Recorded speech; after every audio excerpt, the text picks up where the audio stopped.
Please be seated.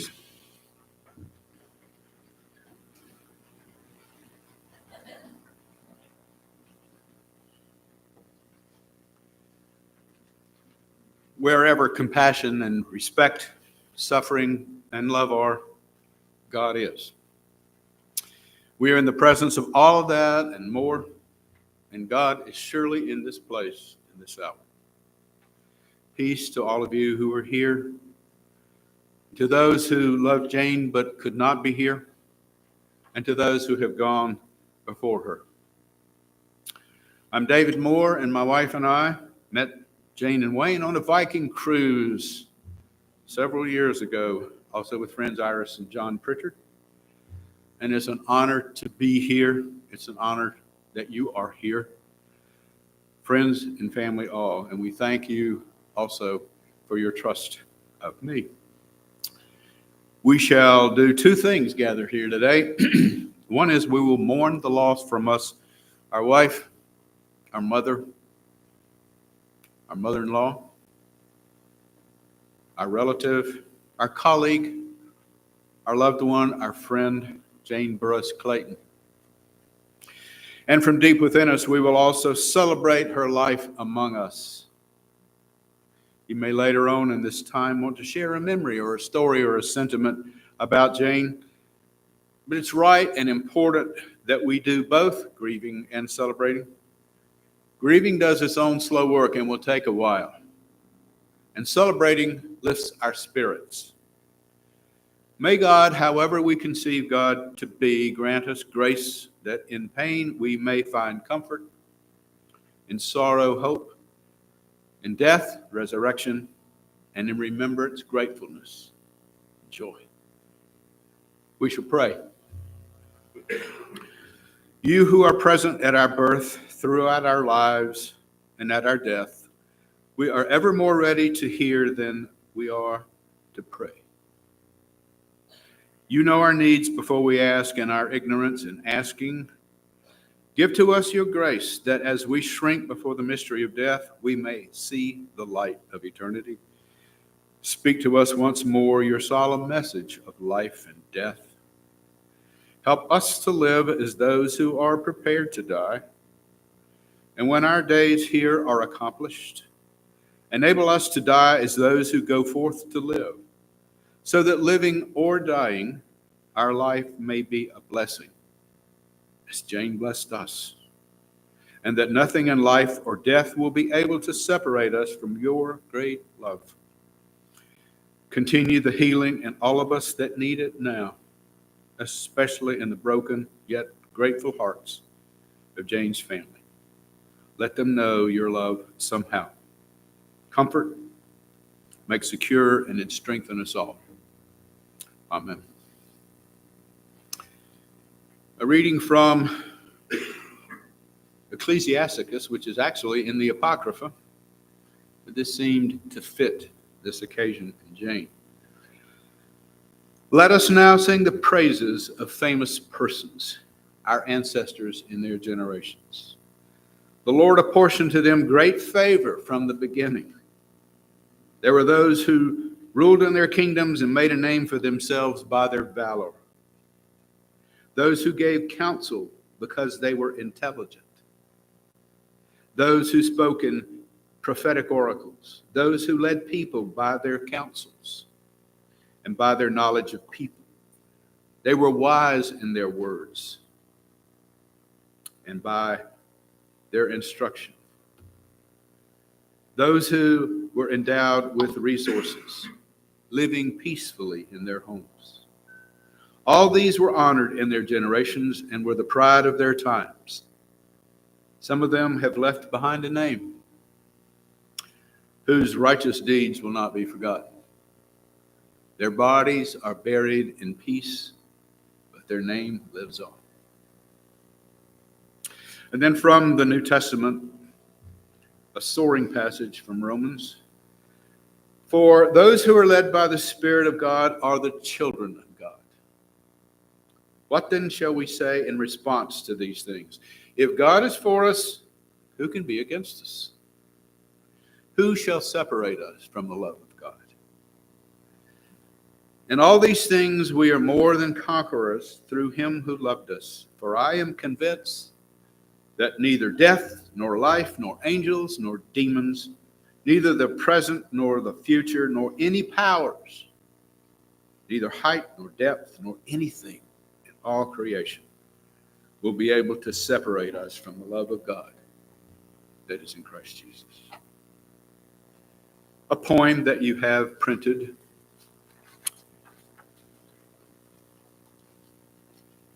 by Bessie Stanley, entitled Success.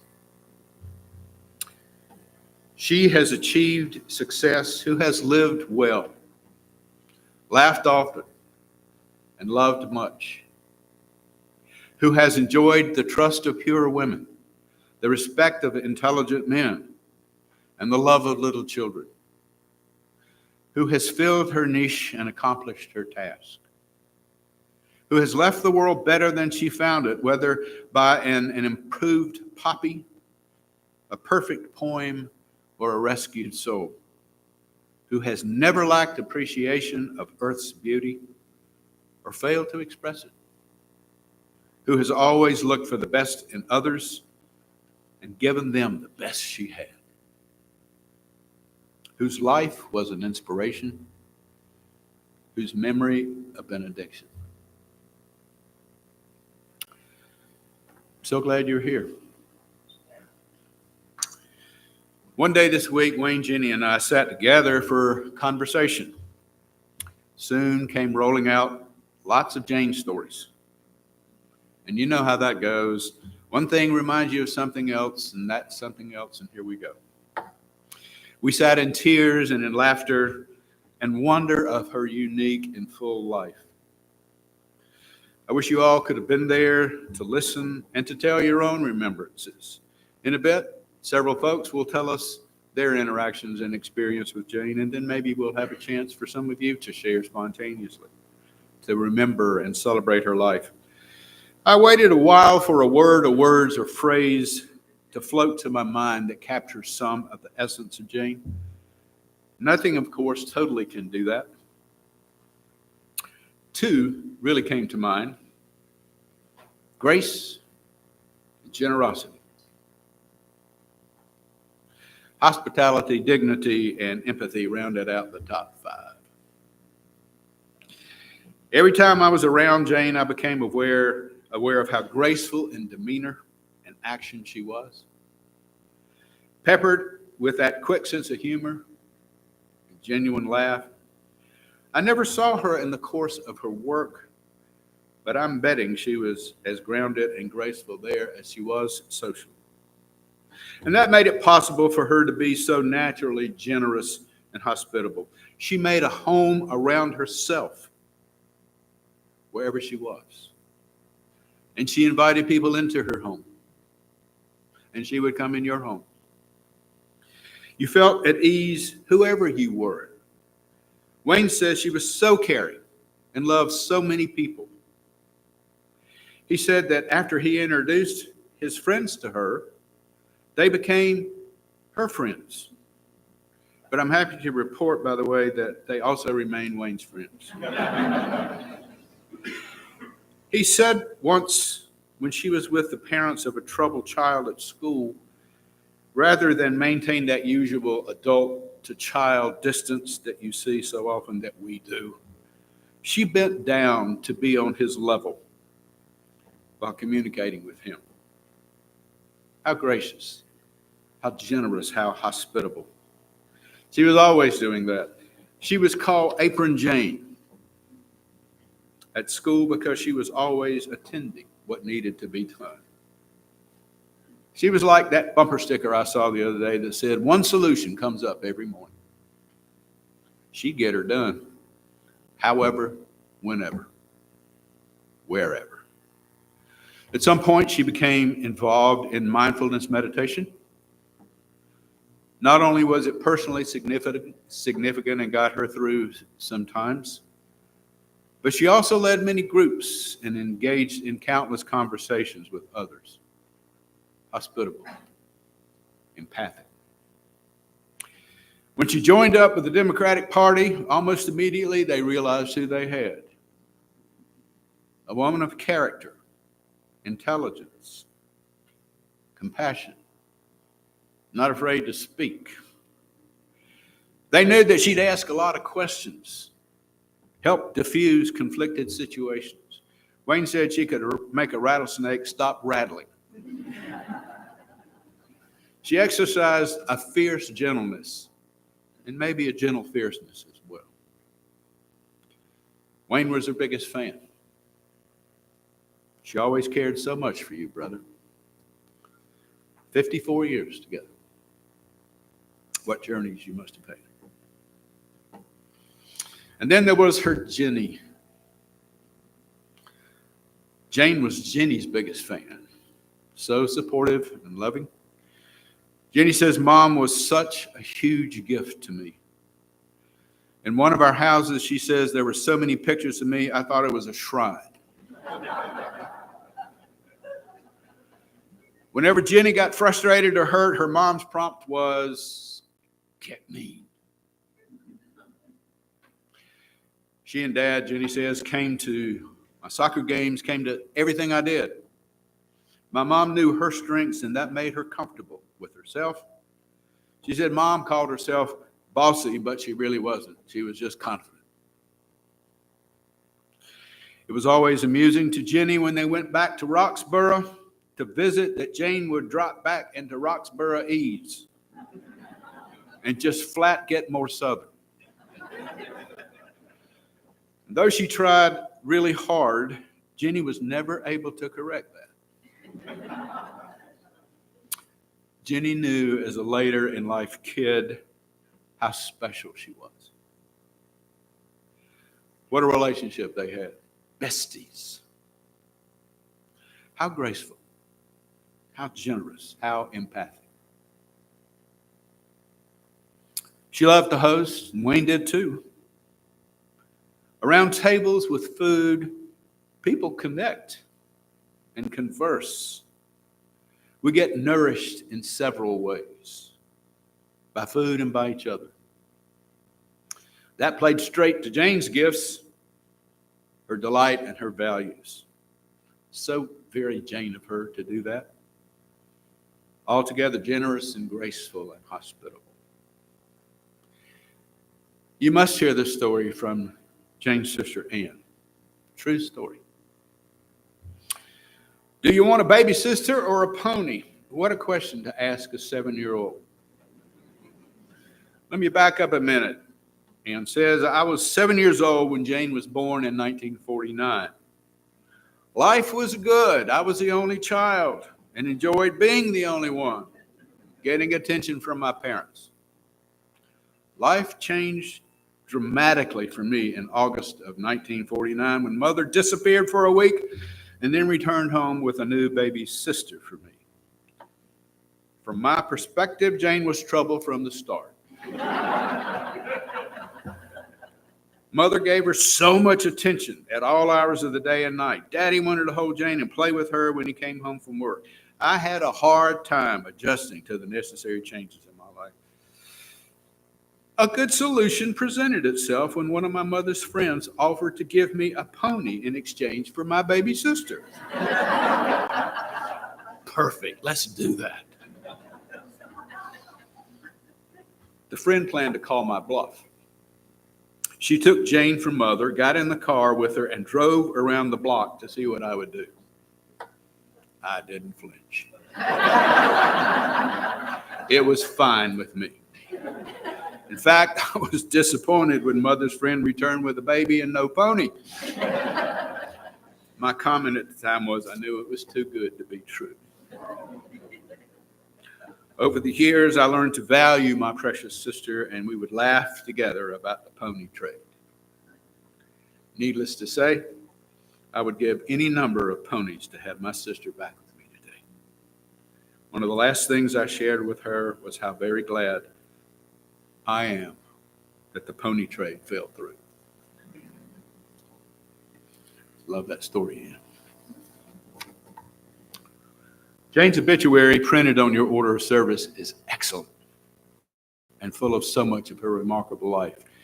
If you haven't read it, please do. In these days, we try to come to terms with that grief side of this event.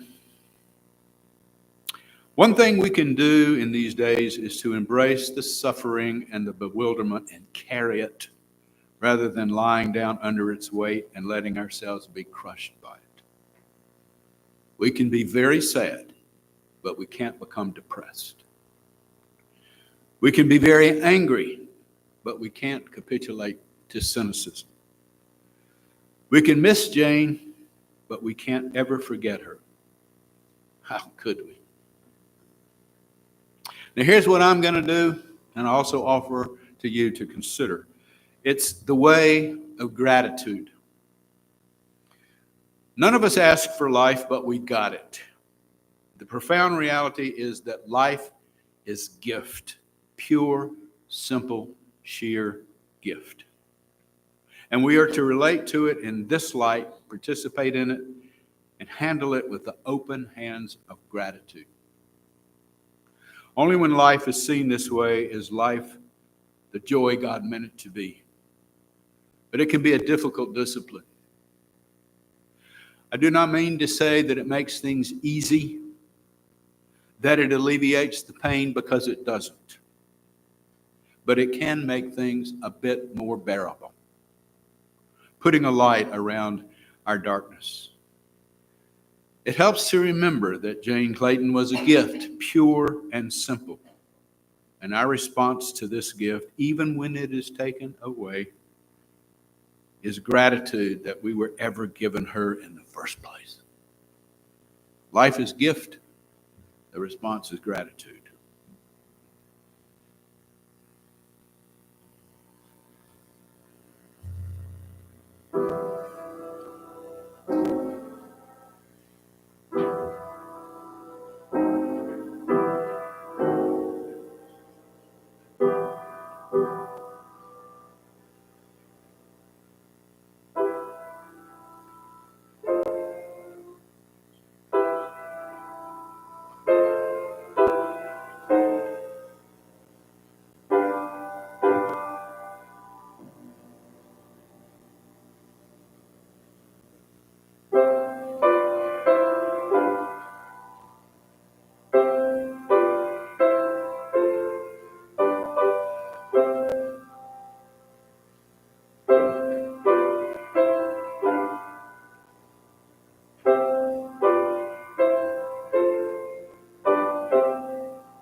Be still my soul.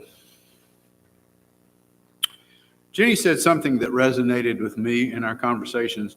She said when we remember and celebrate someone's life, we tend to speak of them using adjectives or nouns like gracious or organized or listener. They can be broad ways of remembrance, and likely, though, they are shorthand for summarizing the experiences we've had with someone. So we're coming to a time now when 4 people in Jane's life will create a window for us to see through and learn a little bit more about Jane. They'll bring their experiences and their stories. I'm sure there'll be adjectives and nouns mixed with their lived chapters of times with Jane. Each of them has said they promise not to take any more than an hour. And they'll come up in this order, as you see, Betty Hale, Donna Hargens, Pat Austin, and Jenny Clayton. So, Betty, would you come? There you are.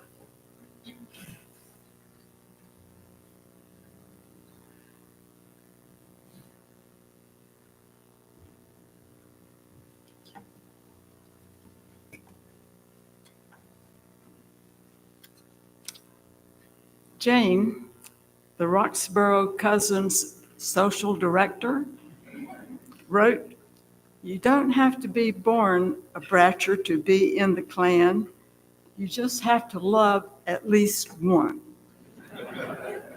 And I guess that makes us all part of the Bratcher clan because we all love Jane. Jane has always embodied the best of this branch of the family tree, from organizing gigantic family stews, 50th anniversaries, surprise 80th birthdays, Bratcher bashes at St. Mark's Parish House, to always offering good humor, wise counsel, and adventurous spirit, to commitment to community service, always taking everything to the next level. Plus, she and Wayne are tremendous travel partners, as you said, David, to the Grand Canyon, Denmark and Norway, the Smokies, and points beyond. Jane doesn't come by the title social director lightly. As Joe Hartzner wrote from California, "For dear sweet cousin Jane, who was always the boss of us, and the most loving as well, rest well, Jane, love from Joe Hartzner and all of the West Coast cousins." As we've all grown older, we realized what an incomparable gift we were given from our family. High ideals, but most of all, the gift of that love and acceptance that always surrounded us. On a beach trip a decade ago, the greatest generation and we in the perennial generation put our heads together to share our hard-won wisdom. And Jane emailed all of us some of the gems that we inherited and have discovered. Treasure your family. Not everyone is so lucky to have this loving clan's support. Be kind, be kind, be kind. That was Annie Long. Laughter is a gift. Share the funny times again and again. The tales grow richer with each retelling. Memories of good times together and of family members who have passed on are cement that helps hold family ties close and helps strengthen your resolve when you're feeling down. If you disagree with your adult child's choice, it's best to turn your head discreetly to the side and gently direct your gaze downward.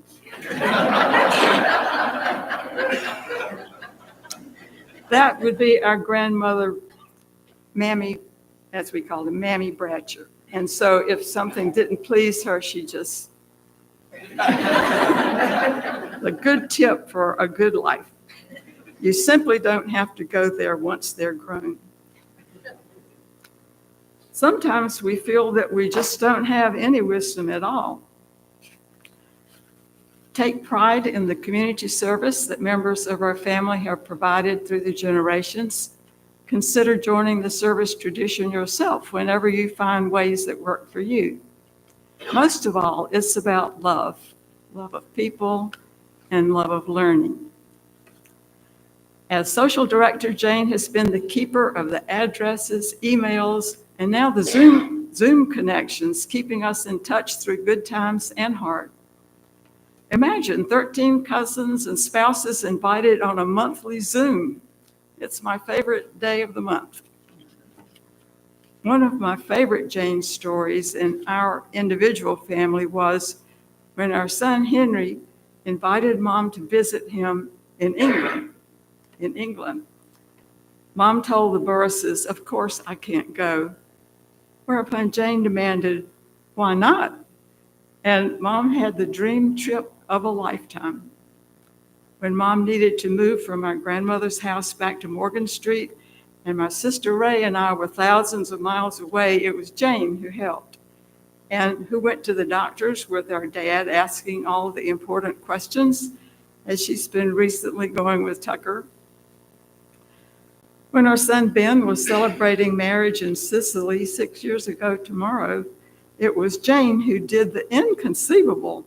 She found a dress for impossible shopper me, which I'm wearing today. And though we were 12 years apart, we shared a wedding dress. The word was that Daddy Tuck was the most thrilled. The price was perfect. Jane was beautiful, and the idea of sharing that celebration with her is so sweet. One of Louise's favorite memories is Tuck's pink late 50s Mercury with black cloth seat covers with silver threads running through everything. When he was picking up Jane and Louise at college, they could see that color coming in the distance, and they were exceeding happy when it got retired. At my husband Ted's 90th birthday this May in Roxborough, we were thrilled that Jane was there with Wayne and Jenny and Kim and Tucker. She spoke a tribute, which was totally awesome. That's Jane, always alert to others' need, always enthusiastic about pitching in. Several years ago, when the cousins had a governmental concern and wanted to send a letter to the Courier-Times, it was Jane who negotiated with the editor to have all our participants' names and locations listed. And Jenny has this ability in spades. I've never before seen the meticulous planning, organizing, and sharing that Jenny has been doing with so much love, especially these last few years. Jane's influence surges far into the future, like the water of a wave. As her sister Anne has written, Jane is irreplaceable in our family. She will be deeply missed. So now that she is transitioning, what can we do with all this love that we feel for her? May we have the grace to pass it on. Thank you.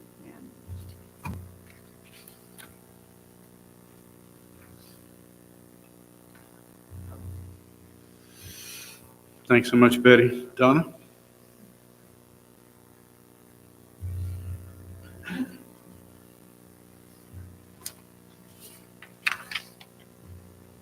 Anyone who had the honor of working with Jane, I am confident feels like I do, that it was a blessing and a gift to work with her, and that each of us who did is a better person because we knew her.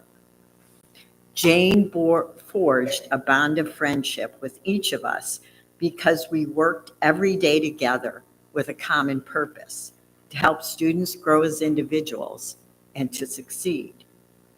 When I think of the qualities that describe Jane, here are just a few.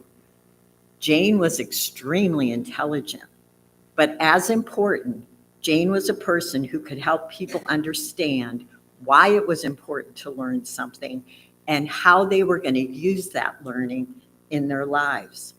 High school students really need to understand that. Jane was graceful, poised, and elegant. I remember a time when Jane and I were standing in the lobby of Green Hope High School, waiting to greet some special guests. I was a nervous wreck. Jane's poise and approachability with that Grace Kelly style immediately caused the visitors to reach out to her, thinking she was the principal. Jane gracefully directed their attention to me, but I totally agreed with them.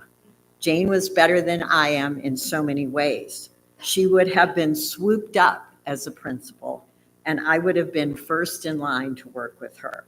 Jane chose to use her gifts in a support role. Jane treated every person with a great deal of care. Jane was the queen of customer service and responsiveness.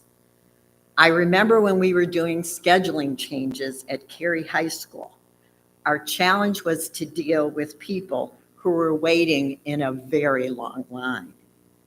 In come the dynamic duo of Ginny and my daughter Jenna, with great smiles, who started serving cold drinks to those people in line.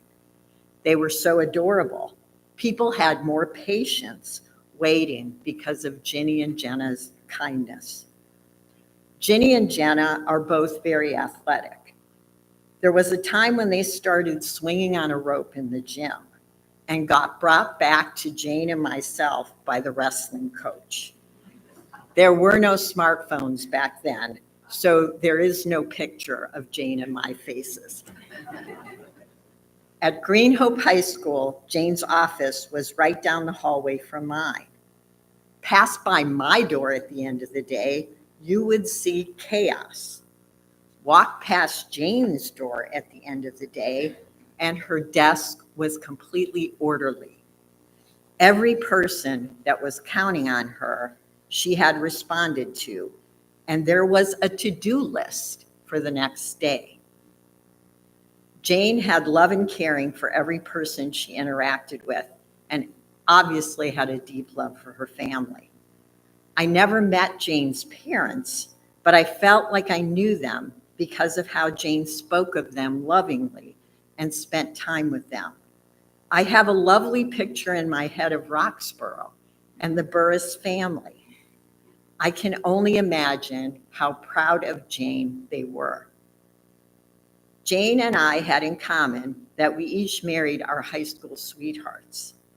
In all the days I worked with Jane, she never said anything that wasn't complimentary and loving about you, Wayne. Wayne, that's amazing.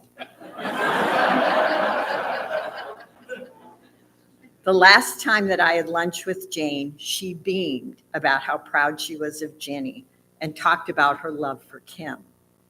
Ginny and Jane have the same heart of service, the same purpose-driven work ethic, and the same care for students. Jane always put students and other people in the center of her thinking and of her decisions. When Jane found out that some high school students who were being tutored could benefit from having their own graphing calculator, she did not hesitate to buy one. When my high school sweetheart died amid COVID, Jane reached out to immediately to ask if there was anything she could do. I often say to the assistant principals that I interact with that you should be the assistant principal that you will want to have when you are the principal. Be the assistant principal you would want to have. Jane was that kind of assistant principal and more. I was so blessed to work with Jane and to learn from her. I also often say that there are a few people that I could say that if I jumped off of something, that I know this person would catch me. Jane was one of those people for me. She had my back. I am so grateful. So here is my challenge and yours.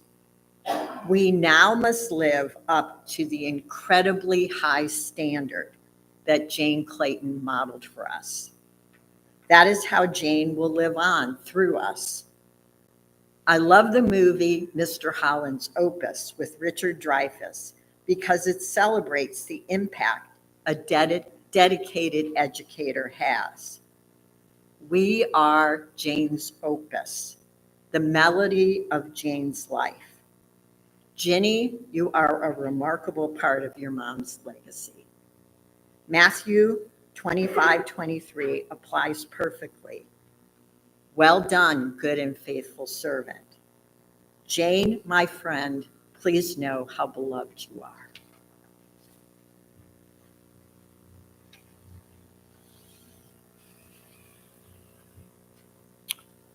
Pat?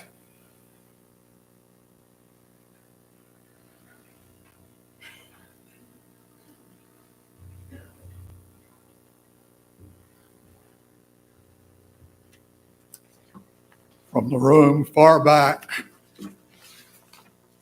I'm grateful to be here. Thank you. Thank you, Wayne. Thank you, Jenny. I look around this room and that room, both of which are filled with people, and I realize how few of you I know. As a veteran of many of these campaigns, this is, I hate to say it, but my 6th in 5 weeks. The same has always been true. I don't know many of the people who have been at those services. Now, I know a few of you, but I don't know many of you. So I've often wondered why these individuals whom I do not know go to funerals. And the answer is very clear to me. We go because in some capacity or another, we each individually know the soul whom we celebrate. Now, you've heard from her family, you've heard from her principal, you're going to hear from Jenny in a few minutes. I know why we're all here together today, though I do not know most of you. We each have a common bond in our relationship with Jane Clayton. So I wonder then, who might each of us be? What are the relationships we all share, each individual here with Jane? We're her family. We're her colleagues. We're her neighbors. We're her community fellow workers. But here's the thing. Though we don't know each other, we're all Jane's friend. Whether we know Jane as a gifted public school teacher, guidance counselor, or assistant principal, we know she gave her career to the young people whose minds she helped to mold in the public school system. As a friend of Jane's, those of you who worked with her and Donna and the others, she was a fair and compassionate and very capable leader with a caring soul and a huge heart for those whom she served. Jane was a teacher at heart. And even though, according to Jenny, there were those who referred to her mama as that mean blonde. I don't believe it, Jenny. I really don't see that in your mama. Jane was a teacher at heart, a very good educator at that in whatever role she was filling. But Jane was more than a teacher. She was also a community activist in the best sense of that word. Jane loved her community. She volunteered with the League of Women Voters. She volunteered at the North Carolina Museum of Art. And she volunteered in Jenny's classroom, among many other volunteer efforts. But particularly did Jane love, excuse me for this, the Democratic Party. I had to use that adjective, not just politics, the Democratic Party, where she volunteered with great passion, whether she was making phone calls, knocking on doors, driving voters to the polls, or serving as precinct captain. If you are active in Democratic politics, you're a friend of Jane's. Jane also loved to travel, whether to the beach with family or to the lake with family or friends. Jane loved being there. One of the most memorable trips of our life was travel to Egypt with Jane and Wayne. That was a glorious time we had, seeing all of those sights, including, my friends, riding a camel in the desert. Now, none of us fell off, and Jane was over there just holding on like this and bouncing up and down between the humps. I, on the other hand, scared to death because I was way up high on that guy. I was one hand here and one hand there, and I was ready to jump off if the need required. It was a marvelous trip. All the sights that we saw. I recall on the last night of the trip, there was a dance on board the boat. I don't know where Wayne was, but he wasn't on the dance floor with us. He was somewhere. But I was dancing away, and my wife was dancing away. All of a sudden, I felt somebody touch my shoulder. And I thought, well, who is that? And I looked over, and there was Jane. Arms outstretched, head all the way back, her whole body shimmying. That, my friends, was a sight. If you know Jane, if you've traveled with Jane, you are a friend of Jane.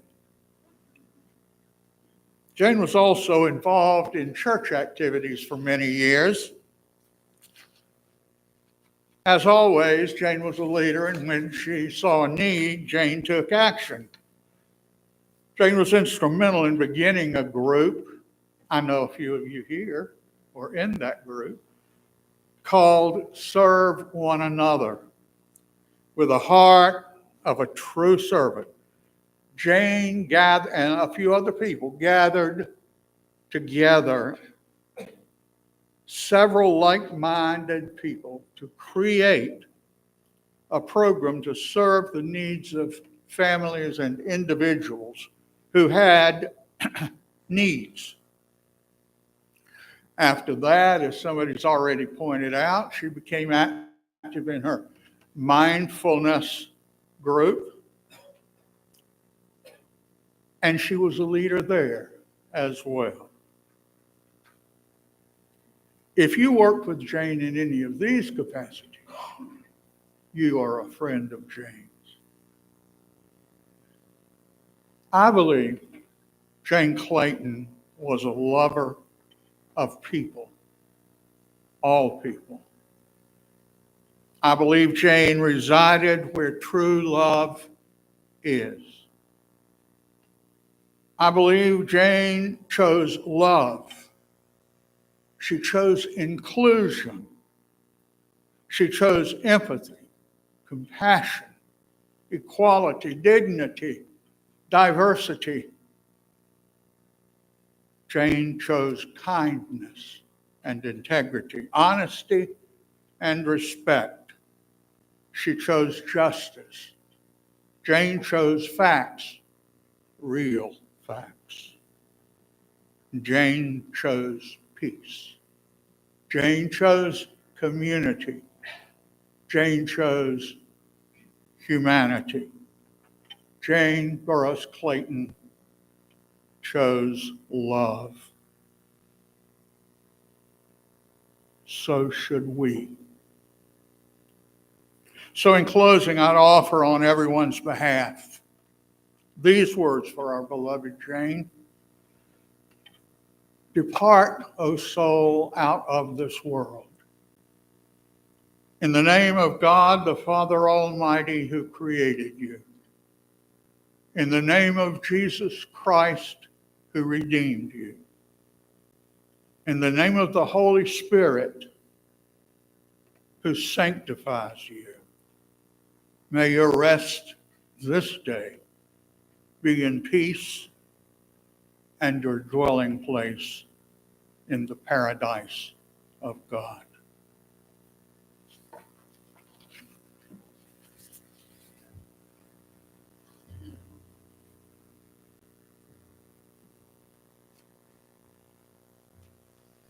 Then,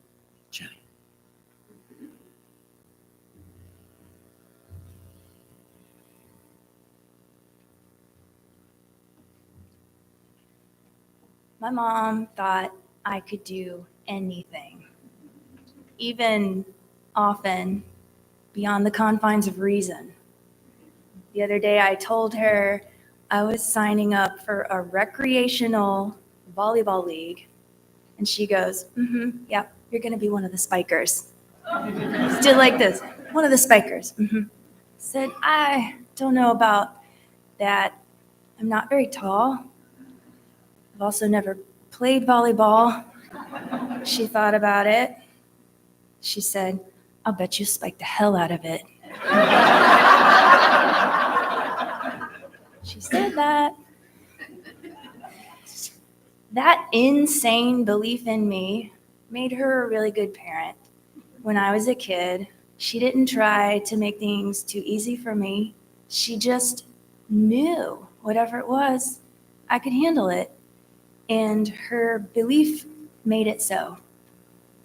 As an adult, she didn't tell me what to do, often.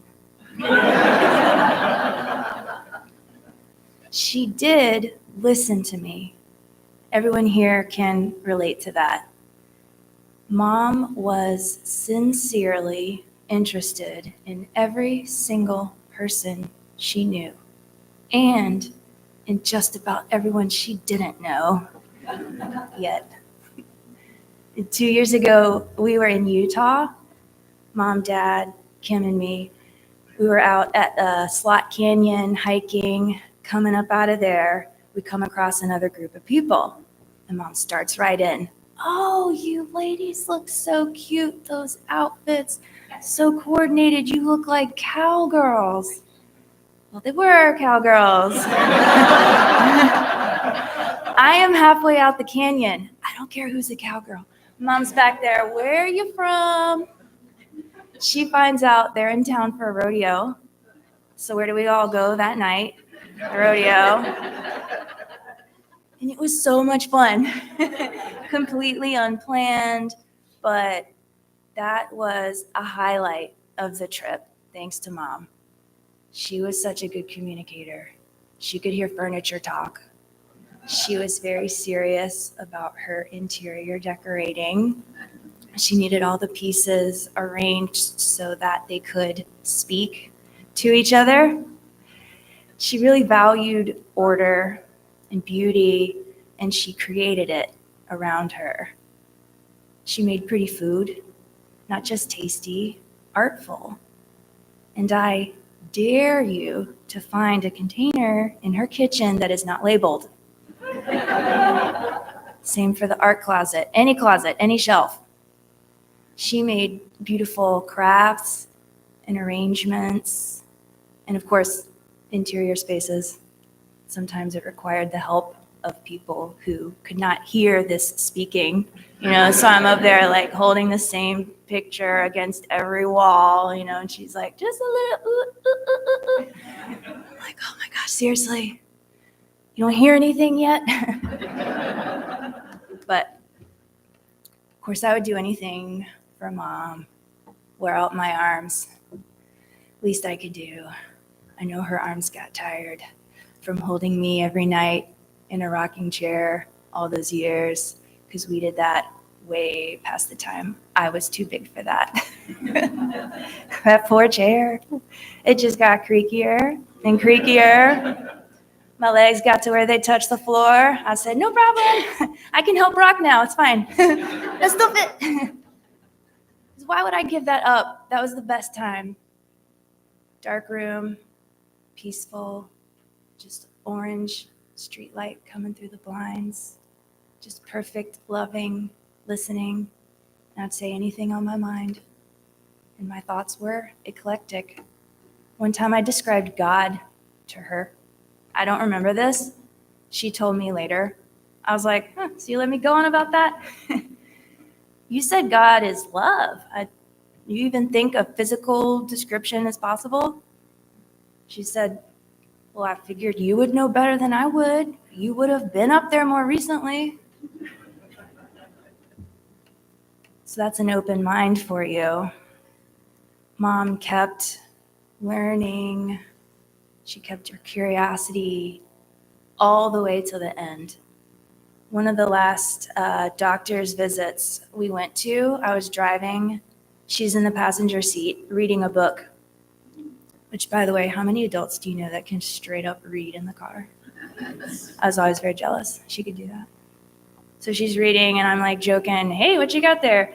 You got homework, Mom? She said, yes, I do. I do have homework. I'm leading my meditation group tonight. I said, of course you are. Carry on. Mom loved to keep her mind and body busy. She got up to so much for so many years, helping her friends, leading, organizing, volunteering. Even the last couple years when her body was not able to stay as active as she would have liked, she kept her mind growing. Her meditation group dedicated a session to her the other night, and it was so nice. Dad and I attended and heard the nice reflections people had. And one person said, Jane's knowledge of Buddhism was very extensive. I said, her what? Was what?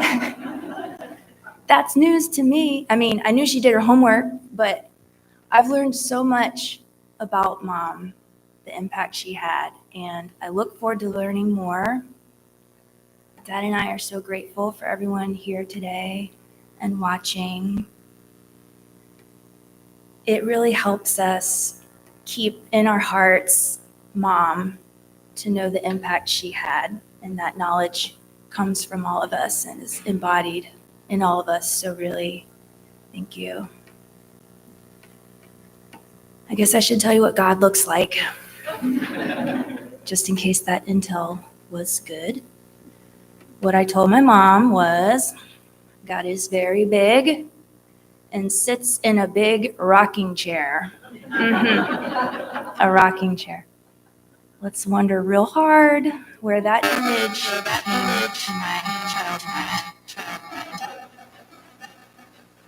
It was clear to me then, it seems, sentence now. It will always be true. The closest thing to heaven is in that chair, in that lap, in her arms. That's true.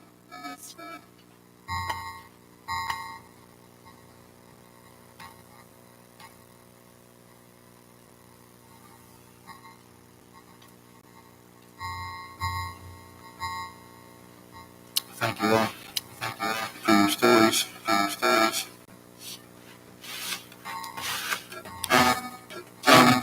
Jane and Jenny to provide a time for 15 minutes, and that's all we're going to do.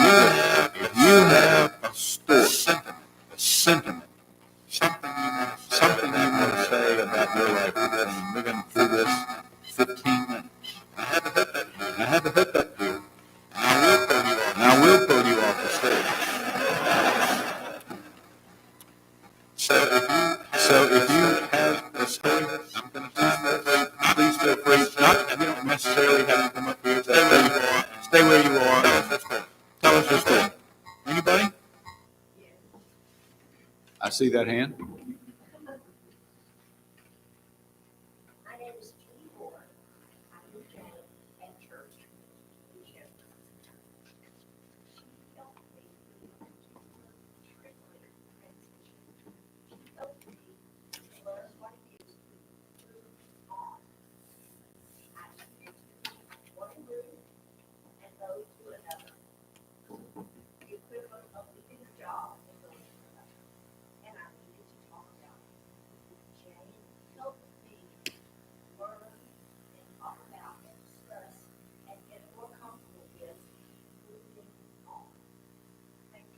Thank you so much. Well, somebody else. I see you.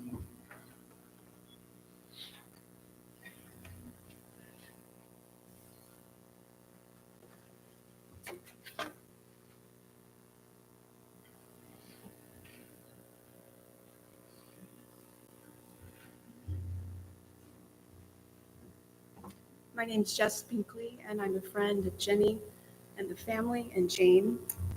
I just wanted to reflect for a moment some of the consistent themes I'm hearing here. You've heard about Jane's empathy, her consistent presence with others.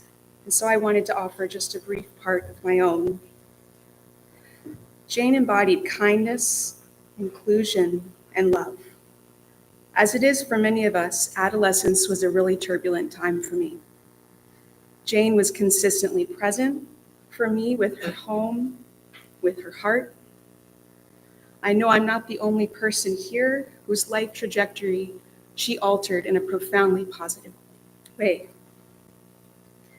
Through her emotional availability and modeling of assertiveness and a badass woman. She was a safe person for me at some of my most vulnerable moments. I hope that I and others can honor her legacy in your relationships, in your parenting, and in your work with others who are vulnerable. Thank you for sharing your mother, your wife, your friend with me.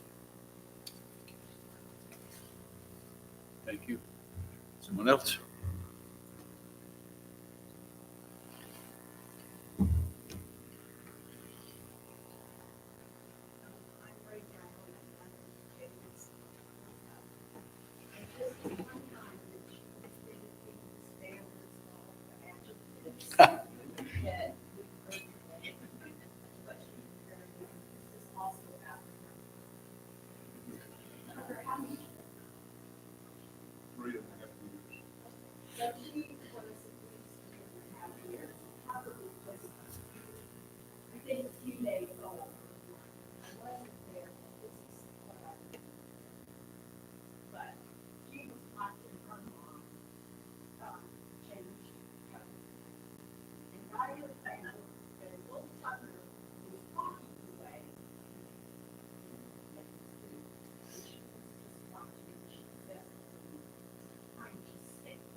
Beautiful. So you got together with Ann. I hear these theme here in these stories. Somebody else. Yes. My husband and I moved in across the street from Jane 2.5 years ago. And here she came, I think it took 50 days for her furniture to arrive. And here came Jane, and we were very anxious to get things unpacked and put away. I had never met someone like Jane. I absolutely adored her. She reached into one box and pulled out a dish that had a broken side on it. But I'm a calligrapher and artist, and it had a design on it that I was very, very fond of. She said, well, what do you want to do with this? I said, well, Jane, I'm really fond of that dish. I love that design. She said, you've got 30 seconds. And she took it and threw it away.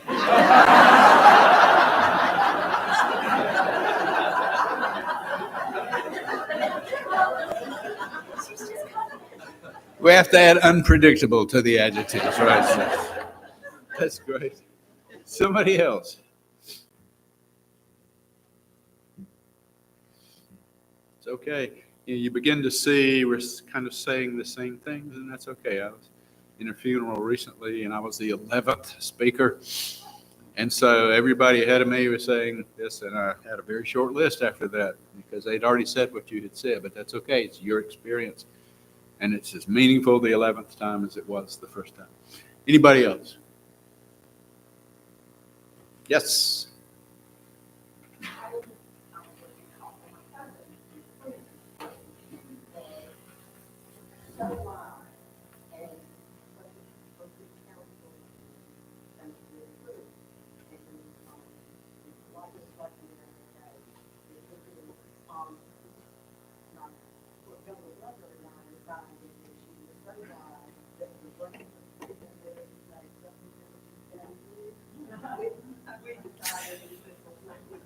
Of course. That's exactly right. That's great. Is there someone else? Yeah, it's great. I'm going to take that home with me. Anybody else? Yes. Al Haskins, and about 12 of us all moved into the same neighborhood 45 years ago now. We're all 30-somethings.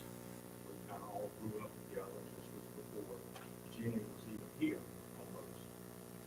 And we've all stayed together, gotten together, obviously, been there to support Jenny through her sickness. And all the things that we said here today, obviously, certainly describes her. Three things that sticks with me most is her beautiful smile. Thank you, sir. Yes, hi. My name's Emily. I grew up next to Jenny and the Claytons in Woodbury. And I don't have a particular story about Jenny, but I do know because forever. I grew up better than that, sorry. Miss Clayton. But I do just remember her home always feeling like a home. I always felt welcome there. No matter the chaos that Jenny and I caused, whether in the treehouse or playing hockey in the driveway and riding our bikes around the neighborhood. And so I thank you all for that wonderful, beautiful memories and time in my life. I wish you would have told me the furniture was talking. Thank you so much. Anybody else? Okay. Done and done. Obviously, there are more stories. Maybe your story, you kind of heard it, but you didn't tell it. There are more pictures, more sentiments. They've all been great. We probably ought to just order in pizza and make a day of it and tell the stories. But maybe we can tell some more at the reception afterwards. It seems to me, in all the reflections we've heard, that in a very real way, Jane got let in on two huge truths and accepted them as gifts. The first is, who one is determines what one does. That is, character precedes and determines behavior and actions. Jane got the mother lode of that. Who we are determines how we are. Jane knew who she was, what her values were, what mattered most. She had her feet on the ground about that. She worked from the inside out. And that enabled her to go about her generous life, acting on her character and her beliefs. And the second is she figured out how to make her head and her heart talk to each other. She didn't live in her head only, and Lord knows she was smart as a whip, nor was she just a heart on two legs.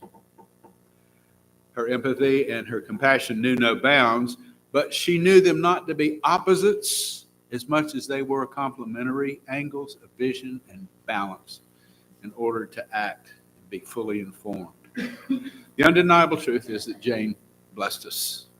A blessing is almost like a circle that surrounds us in relationship. When someone blesses us, we have become more than we were or could have been because of that blessing. Something happens in that exchange. We've all been hearing this, and we all know this is true about Jane. Because she was a blessing, she always found ways to bless us.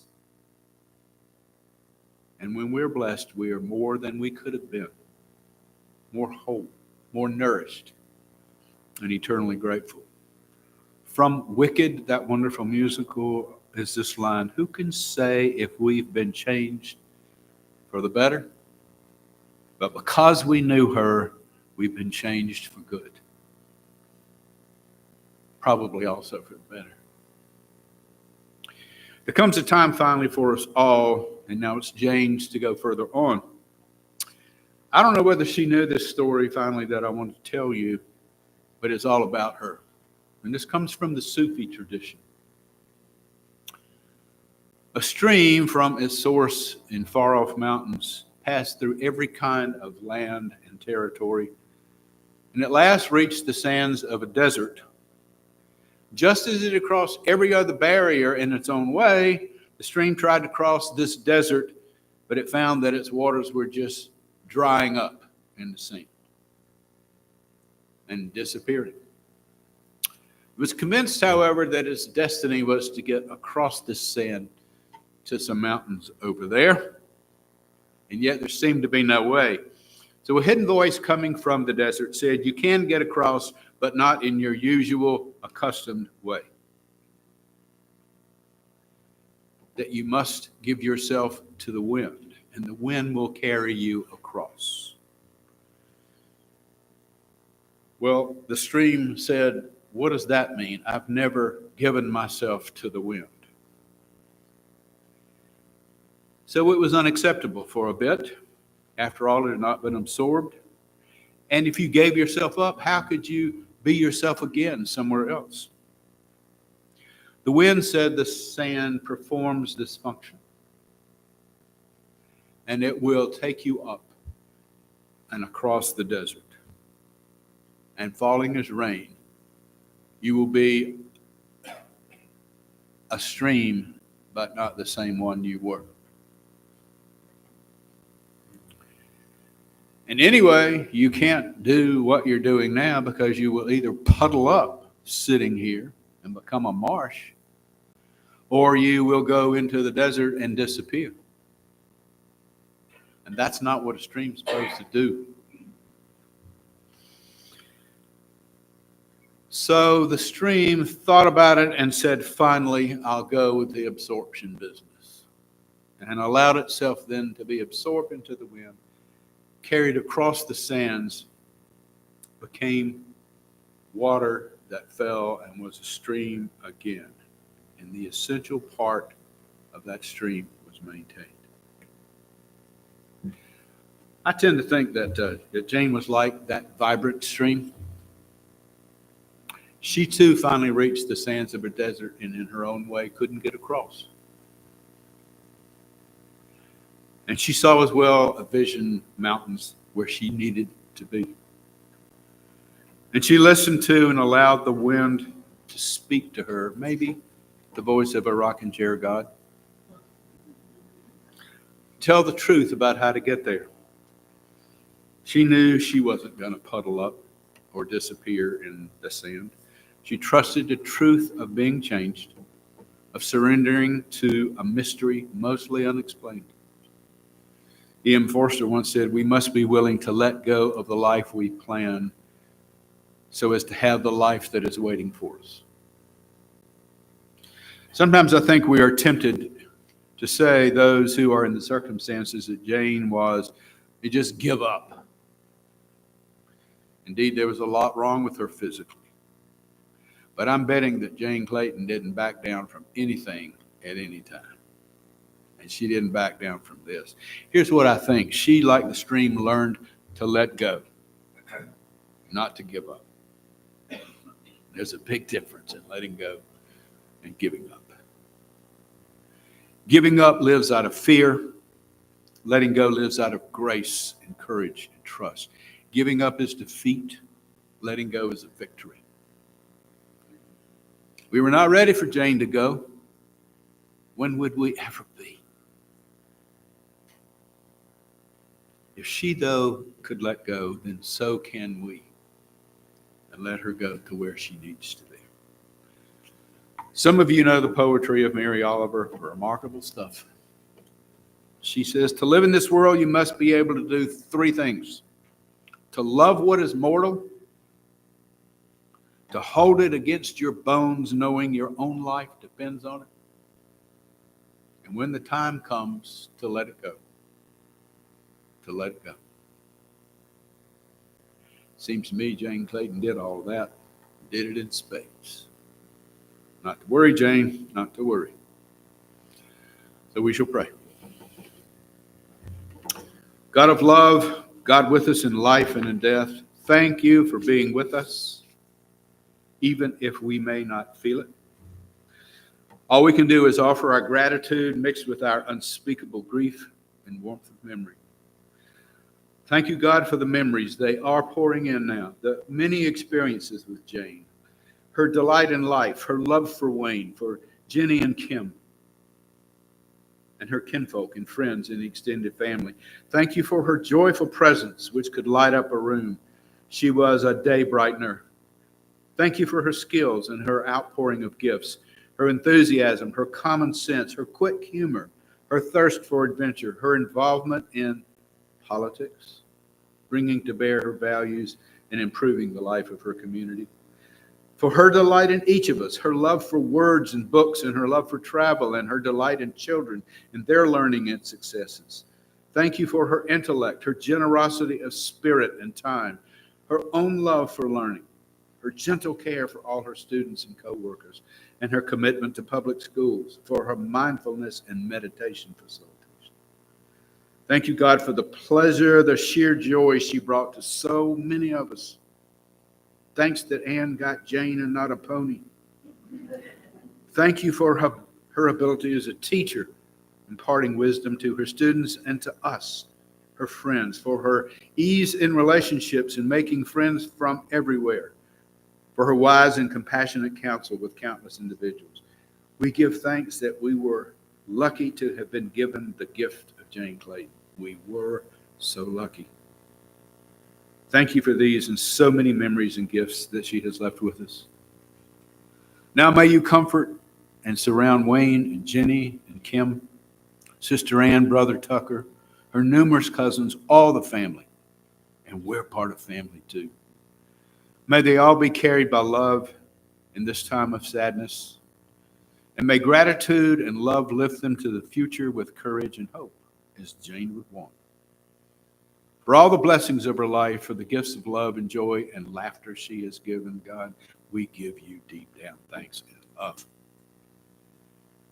Thank you for this hour, these family and friends and colleagues, and for the cherished memory of Jane Burruss Clayton. For all your astounding and unending love for each of us, we humbly give thanks. In the name of the Creator who gave us life, in the name of the Christ who has redeemed our lives, and in the name of the Spirit who keeps and gives strength to our lives. Amen. May all of you be embraced by God, in whom dawn and twilight are one, whose grace and love have sustained us, will sustain us still, and now who keeps Jane forevermore. Thank you for being here.